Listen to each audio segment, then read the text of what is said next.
Boa noite a todos. Eu irei fazer a leitura da primeira mensagem da noite. Direito sagrado. Porque a vós foi concedido em relação ao Cristo não somente crer nele, como também padecer por ele.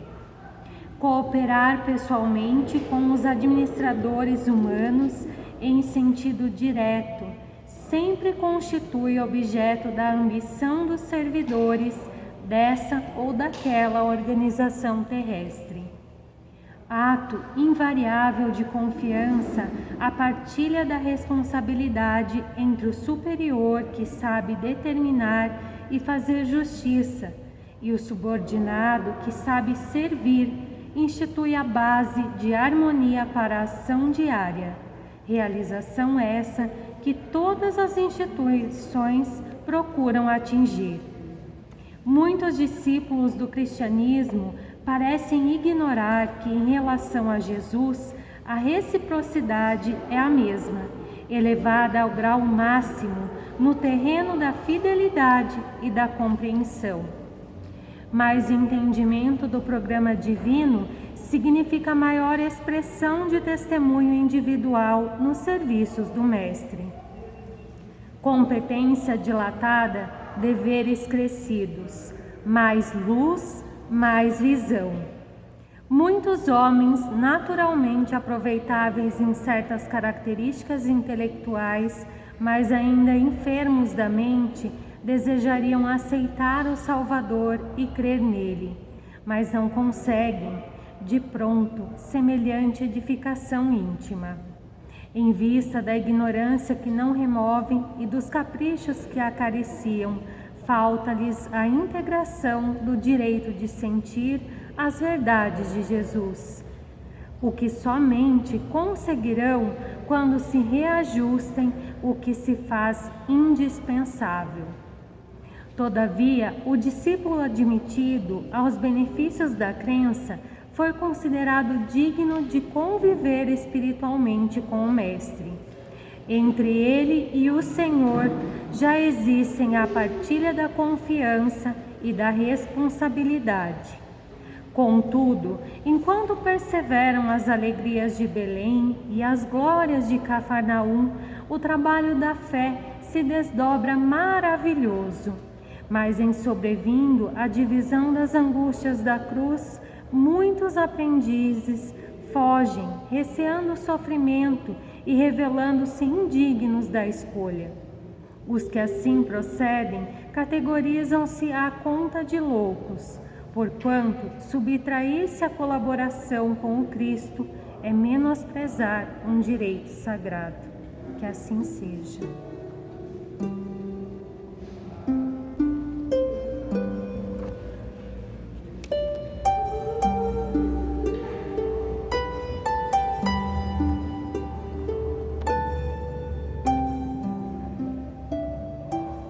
Boa noite. A segunda mensagem. Sempre vivos. Ora, Deus não é de mortos, mas sim de vivos. Por isso, vós errais muito. Jesus, Marcos 12, 27. Considerando as convenções estabelecidas em nosso trato com os amigos encarnados, de vez em quando nos referimos à vida espiritual utilizando a palavra morte, nessa ou naquela sentença de conversão usual. No entanto, é imprescindível entendê-la, não por cessação, e sim por atividade transformadora da vida.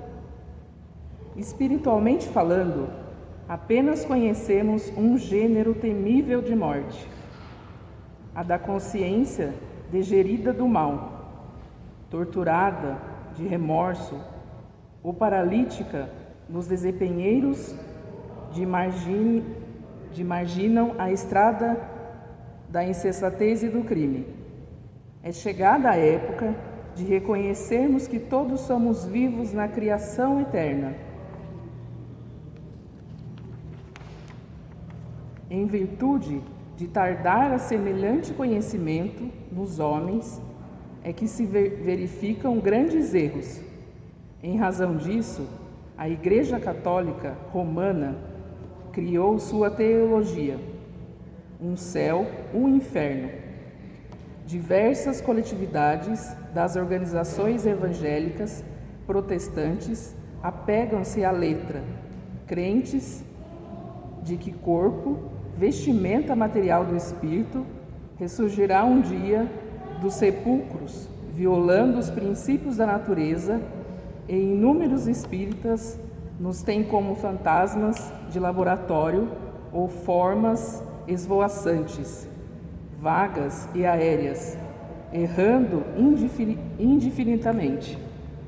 Quem passa pela sepultura prossegue trabalhando, e aqui, quando aí, só existe desordem para o desordeiro. Na crosta da terra, ou além de seus círculos, permanecemos vivos invariavelmente. Não te esqueças, pois, de que desencarnados não somos magos, nem adivinhos, somos irmãos que continuam na luta de aprimoramento. Encontramos a morte tão somente nos caminhos do mal, onde as sombras impedem a visão gloriosa da vida. Guardemos a lição do Evangelho e jamais esqueçamos que nosso Pai é Deus dos vivos e imortais.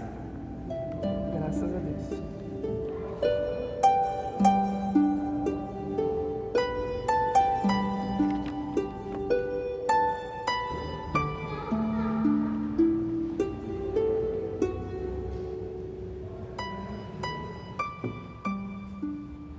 Boa noite.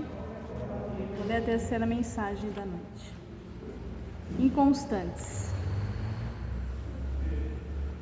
Porque o que duvida é semelhante à onda do mar, que é levada pelo vento e lançada de uma para outra parte. Tiago 1,6. Inegavelmente existe uma dúvida científica e filosófica no mundo que, alojada em corações leais, constitui precioso estímulo à posse de grandes e elevadas convicções. Entretanto, Tiago refere-se aqui à inconstância do homem que, procurando receber os benefícios divinos na esfera das vantagens particulares, costuma perseguir variadas situações no terreno da pesquisa intelectual, sem qualquer propósito de confiar nos valores substanciais da vida. Quem se preocupa em transpor diversas portas em movimento simultâneo, acaba sem atravessar porta alguma. A leviandade prejudica as criaturas em todos os caminhos, mormente nas posições de trabalho, nas enfermidades do corpo e nas relações afetivas. Para que alguém ajuize com acerto com respeito a determinada experiência, precisa enumerar quantos anos gastou dentro dela, vivendo-lhe as características. Necessitamos, acima de tudo, confiar sinceramente na sabedoria e na bondade do Altíssimo, compreendendo que é indispensável perseverar com alguém ou com alguma causa que nos ajude e edifique. Os inconstantes permanecem figurados na onda do mar, absorvida pelo vento e atirada de uma para outra parte. Quando servires ou quando aguardares as bênçãos do alto, não deixes de conduzir pela inquietude doentia. O Pai dispõe de inumeráveis instrumentos para administrar o bem e é sempre o mesmo Senhor paternal através de todos eles. A dádiva chegará, mas depende de ti, da maneira que procederes na tua luta construtiva, persistindo ou não na confiança, sem a qual o divino poder encontra obstáculos naturais para exprimir-se em teu caminho. Assim seja.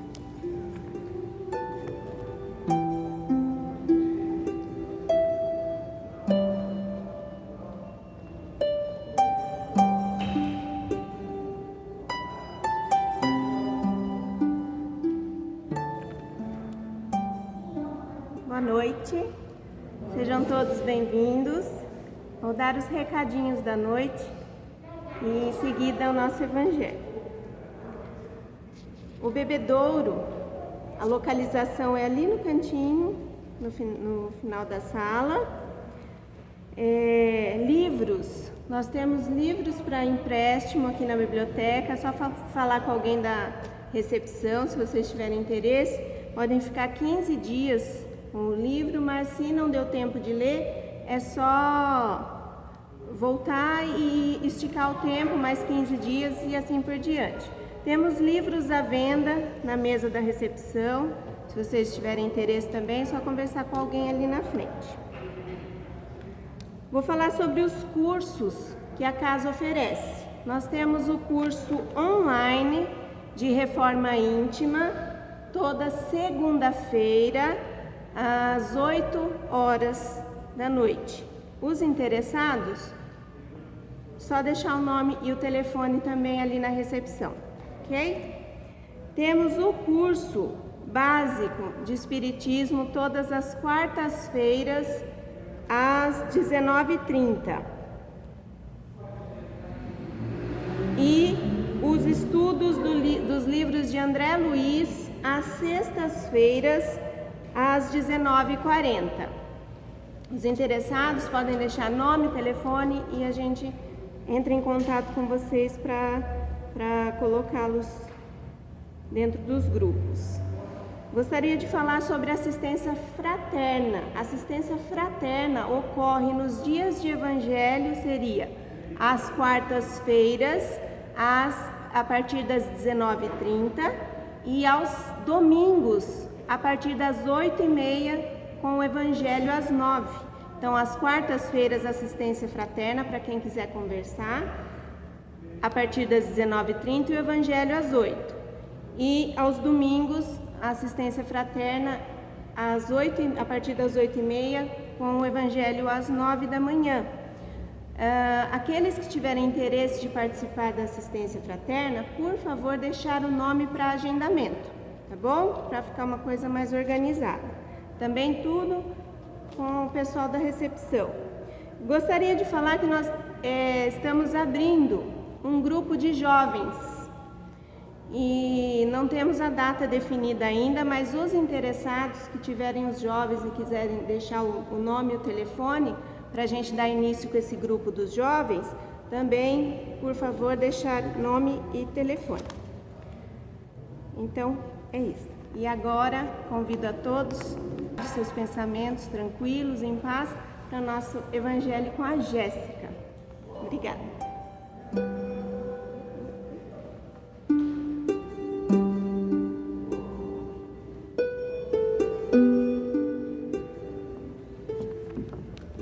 Boa noite a todos. É um prazer estar aqui com vocês. Quero iniciar a nossa noite pedindo para fecharmos os nossos olhos, elevarmos nosso pensamento a Jesus, ao nosso Mestre, pedir licença ao nosso mentor, que é o nosso companheiro, que sempre nos acompanha, à espiritualidade amiga aqui presente na casa e ao nosso Mestre Jesus, para iniciarmos o trabalho dessa noite, pedindo que Ele esteja aqui presente, nos abençoando e nos acompanhando na necessidade de cada um. Assim seja. O Evangelho de hoje, eu separei uma mensagem que é a parábola da figueira seca. Ela está presente no capítulo 19 do Evangelho segundo o Espiritismo e é o tema que a fé transporta montanhas. Essa passagem, ela se dá em Betânia. Eu fui pesquisar onde era Betânia, e aí descobri que é uma pequena aldeia que ficou conhecida por ter sido o lar da família de amigos de Jesus, a Marta, Maria e Lázaro. E ela fica próximo ao Monte das Oliveiras, mais ou menos uns 3 quilômetros de distância de Jerusalém. Iniciando a leitura para vocês. Quando saíram de Betânia, ele teve fome e, vendo de longe uma figueira, foi ver se podia nela encontrar alguma coisa. E, tendo-se aproximado, não encontrou senão folhas, porque não era tempo de figos. Então Jesus disse à figueira: que ninguém coma de ti nenhum fruto. O que seus discípulos ouviram. No dia seguinte, passando pela figueira, viram que ela havia se tornado seca até a raiz. E Pedro, lembrando-se das palavras de Jesus, disse-lhe: Mestre, vede como a figueira que amaldiçoaste se tornou seca? Jesus, tomando a palavra, disse-lhe: Tende fé em Deus. Eu vos digo em verdade, que todo aquele que disser a essa montanha, tira-te daí e lança-te ao mar, é isso sem hesitar no coração, mas crendo firmemente que tudo que houver dito acontecerá, ele o verá com efeito acontecer. São Marcos capítulo 11, versículo 12, 13 e 14, e de 20 a 23. A figueira seca é o símbolo das pessoas que não têm senão as aparências do bem, mas, em realidade, não produzem nada de bom. Oradores que têm mais brilho do que solidez. Suas palavras têm o verniz da superfície, agradam aos ouvidos, mas quando perscrutadas, nelas não se encontra nada de substancial para o coração. Depois de tê-las ouvido, pergunta-se qual proveito disso se tirou. É ainda o emblema de todas as pessoas que têm os meios de serem úteis e não o são, de todas as utopias, de todos os sistemas vazios, de todas as doutrinas sem a base sólida. O que falta, na maioria das vezes, é a verdadeira fé, a fé fecunda, a fé que comove as fibras do coração. Numa palavra, a fé que transporta montanhas. São as árvores que têm folhas, mas não frutos. Por isso, Jesus as condena à esterilidade, porque um dia virá em que estão secas até a raiz. Quer dizer que todos os sistemas, todas as doutrinas que não tiverem produzido nenhum bem à humanidade, cairão no nada. Que todos os homens, voluntariamente inúteis, por falta de terem colocado em prática os recursos que tinham, serão tratados como a figueira seca. Os médios são intérpretes dos espíritos, suprem os órgãos materiais que faltam a estes para nos transmitir as suas instruções. Por isso, são dotados de faculdades para esse efeito. Nesses tempos de renovação social, têm uma missão particular. São as árvores que detêm e devem dar o alimento espiritual aos seus irmãos. São multiplicadores para que o alimento seja abundante. Encontram-se por toda parte, em todos os países, em todas as classes da sociedade, entre os ricos, entre os pobres, e entre os grandes e os pequenos, a fim de que não haja deserdados e para provar aos homens que todos são chamados. Mas, se desviam do seu fim providencial, a faculdade preciosa que lhes foi concedida se a fazem servir a coisas fúteis ou nocivas, se a colocarem a serviço dos interesses mundanos, sem em lugar de frutos salutares, dão frutos malsãos. Se recusam em torná-la proveitosa para os outros, se dela não tiram proveito para si mesmos, em se melhorando, eles são como a figueira estéril. Deus lhes retira um dom que se tornou inútil em suas mãos. A semente que não sabe fazer frutificar e os deixará se tornar a presa dos maus espíritos. Aqui é uma reflexão para que nós possamos parar um pouquinho e analisar qual tipo de figueira estamos sendo. Eu estou sendo uma figueira seca? Eu estou me doando, auxiliando, mas não completamente? Ou estou sendo uma figueira frutífera? Estou tendo bons frutos? Aprendemos que temos que ser caridosos, trabalhar com a caridade, fazer o bem ao próximo.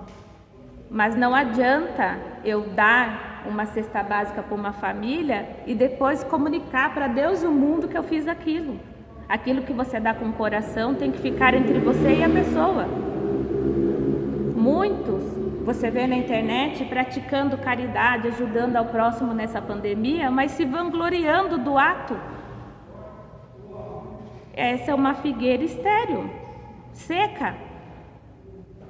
Qual bem ao próximo você está fazendo, querendo ter orgulho e se vangloriar da sua atitude? Nós temos muito que crescer, muito que evoluir, como aprendemos, né? Se estamos todos aqui porque somos seres errantes e Deus nos proporcionou mais uma encarnação para evoluirmos e aprendermos. Por isso que temos aqui o Evangelho para significar essa caminhada, nos direcionar. Essa semana eu terminei de ler um livro, até indico a todos quem quiser, Unidos por Laços de Amor, pelo Espírito Antonieta. E ela traz uma mensagem linda que eu peço licença para poder ler. Ao passo que somos todos amparados por um Pai repleto de amor e misericórdia, Ele nos concede a oportunidade de repararmos os nossos equívocos e desencontros que ocorrem diante da vida eterna, todos necessários e oportunos para cada um de nós. Para isso, precisamos nos preparar e estarmos abertos para obtermos conscientemente o aprendizado necessário em cada um desses momentos. Cada um daqueles que estão ao nosso lado, de alguma forma, despertam sentimentos em nós, não pelo acaso, mas por uma necessidade real de aprendermos e evoluirmos. O véu do esquecimento acalenta os olhos da consciência no corpo, mas não oculta os sentimentos que vivem na alma de cada um. Precisamos todos aprender a olhar a vida e as suas oportunidades com os olhos da alma, sendo fraternos e amorosos em nossas atitudes, além de corretos e dignos em nossa conduta. O despertar da consciência para a reforma de nós mesmos é o bálsamo que precisamos nessa ardilosa caminhada de mudança daquilo que já fomos em direção ao que ainda seremos. Jamais somos esquecidos pelo Pai de amor e misericórdia. Todos sofremos com as sombras que ainda vivem em nós, mas todos temos a centelha divina plantada em nosso coração. Diante de cada momento vivido intensamente, diante de cada aprendizado, surge uma faísca desse amor infinito de Deus, que ilumina a nossa alma em contínuo crescimento destinado à felicidade eterna. Que o amor e a renúncia de nossas atitudes egoísticas sejam guia de nossas conquistas, vitórias da alma que almeja encontrar sua essência divina e a felicidade plena de caminhar em direção a Deus. Aqui estamos, aqui estejamos, sempre prontos e disponíveis para vivermos intensamente cada um desses momentos, despertando em nós e no outro o verdadeiro amor que o Cristo nos exemplificou. Fiquem todos na paz do Senhor, pelo Espírito Antonieta, Espanha, século XVIII. Com essa mensagem, eu quero trazer a reflexão que ela casa perfeitamente, com a importância da fé. Que a fé, ela transporta montanhas. Quando nós estamos muitas vezes angustiados, desesperados com as situações cotidianas, nós não paramos um pouco o nosso corpo, o nosso espírito, para silenciar e entrar em contato com Deus, com a espiritualidade e pedir o acalanto, o conforto. A gente, primeira coisa que faz é blasfemar. Por que está acontecendo comigo? Justo comigo? Eu não pedi essa doença. Meu Deus do céu, o que eu fiz? Somos seres errantes. Se estamos passando hoje é porque nós pedimos para passar. Porque nós temos a consciência que através dessa prova vamos conseguir evoluir. Então, nós precisamos agradecer essa prova. Nossa, que besteira, menina. Vou falar obrigado por estar com câncer? Obrigado. Agradeço, eu pedi, eu ganhei e vou passar. Vou concluir. Essa prova é minha, cabe a mim passar com resiliência, resignação. É para a evolução do meu próprio espírito. Muitos falam, ai, como você fala isso, que você é jovem? Eu vivencio isso com a minha mãe. Há 5 anos atrás, ela foi diagnosticada com câncer de mama, fez todo o procedimento, o médico, você está curada. Essa semana recebemos a notícia que novamente ela está. Ela olhou para mim, o que eu vou fazer? Eu falei, mãe, você pediu, você vai passar com a cabeça erguida, com fé que você consegue. Verdade, né? Eu falei, Murmurar vai adiantar? Não. Vai aliviar a situação? Não. Vai tirar o seu problema? Não.